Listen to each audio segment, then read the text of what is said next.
exact opposite of the argument you just made, which you said it wouldn't be fair, but you actually have prioritized projects by funding them. Through the chair, sorry. Please. If we're talking about projects that don't require a city subsidy, as Ruth was saying, we are beholden to the Permit Streamlining Act, and if a project doesn't receive the completeness letter within 30 days, I think the state deems it complete. Right. So it advances even though it may not actually comply with all of our city regulations. So there's a strong incentive for the city to work within that time frame, because the state says you didn't get to it within 30 days, the application is deemed complete, even if there's actually not enough information that would otherwise be required by the city to advance the entitlement review. But you could still send that letter and then prioritize the projects thereafter.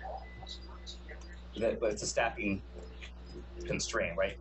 So this is Ruth's bailiwick, not mine, but I would imagine there's a substantial amount of work required to determine completeness, right? I don't know what's in those applications, but that's a material constraint, and that's a state law that makes it challenging to prioritize projects. Okay, hearing silence, I'll go back to my last of my specific items before I go to the big picture, the empty homes tax.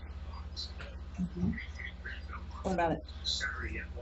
Thoughts, I mean, if empty homes are both a vessel for preserving housing that already exists, as well as producing more housing that's not currently on the market,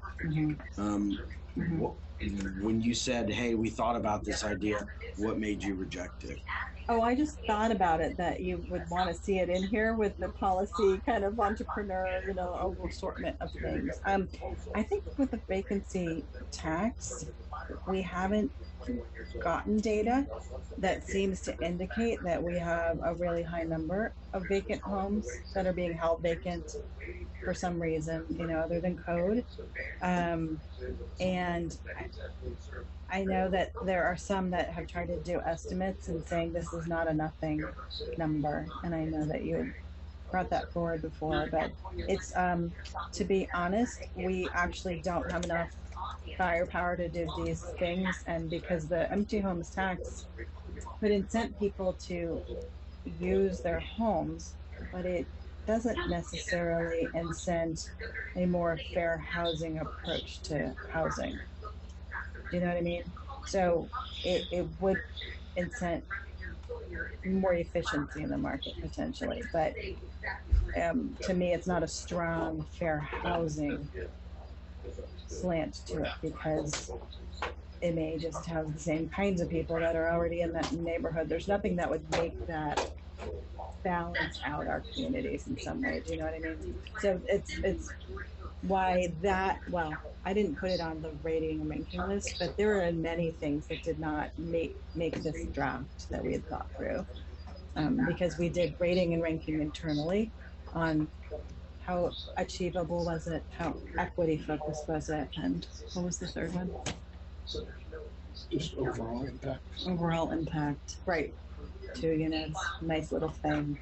Holding round tables, low impact, right? Like, as opposed to something very targeted. So, yeah. Well, yeah, I don't want to go into too much. You can make a motion if you're interested in adding something and see if that works, obviously, Because, the data we had compiled found that there were 4,400 empty homes in San Jose. And if we could just take 1/10 of those and put them back on the market, that would be a really good thing.